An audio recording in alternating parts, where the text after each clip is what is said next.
अरावली पहाड़ियों के संरक्षण को लेकर सियासत और पर्यावरण बहस तेज हो गई है। कांग्रेस नेता राजस्थान के पूर्व उप मुख्यमंत्री सचिन पायलट ने अरावली से जुड़े सुप्रीम कोर्ट के फैसले पर पुनर्विचार की मांग करते हुए केंद्र और 4 भाजपा शासित राज्यों को कटघरे में खड़ा किया है।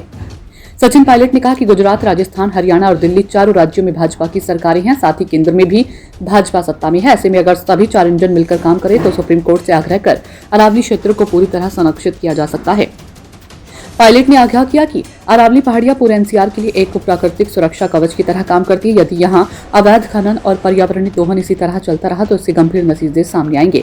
इससे रेगिस्तान का विस्तार तेज होगा, प्रदूषण और जल संकट और गहराएगा तथा जैव विविधता को भारी नुकसान पहुंचेगा। उन्होंने सवाल उठाते हुए कहा कि अगर आज अरावली को बचाने में हम नाकाम रहे तो आने वाली पीढ़ियों को हम क्या विरासत सौंपेंगे।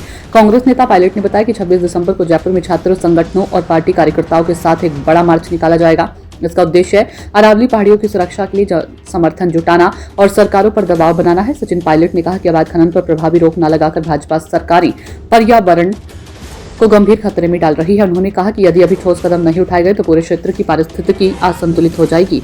कांग्रेस के पूर्व मुख्यमंत्री अशोक गहलोत ने कहा कि ये सत्य है कि 2003 में तत्कालीन राज्य सरकार को विशेषज्ञ समिति ने आजीविका और रोजगार के दृष्टिकोण से 100 मीटर की परिभाषा की सिफारिश की थी, जिसे राज्य सरकार ने एफिडेविट के माध्यम से 16 फरवरी 2010 को माननीय सुप्रीम कोर्ट के सामने रखा, लेकिन सुप्रीम कोर्ट ने इस महज 3 दिन बाद 19 फरवरी 2010 को ही खारिज कर दिया था। हमारी सरकार ने न्यायपालिका के आदेश का पूर्ण सम्मान करते हुए इसे स्वीकार किया और फॉरेस्ट सर्वे ऑफ इंडिया से मैपिंग करवाई।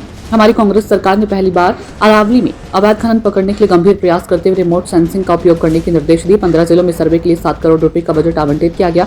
राज्य सरकार ने अवैध खनन को रोकने की सीधी जिम्मेदारी पुलिस अधीक्षक और जिला कलेक्टर को सौंपी।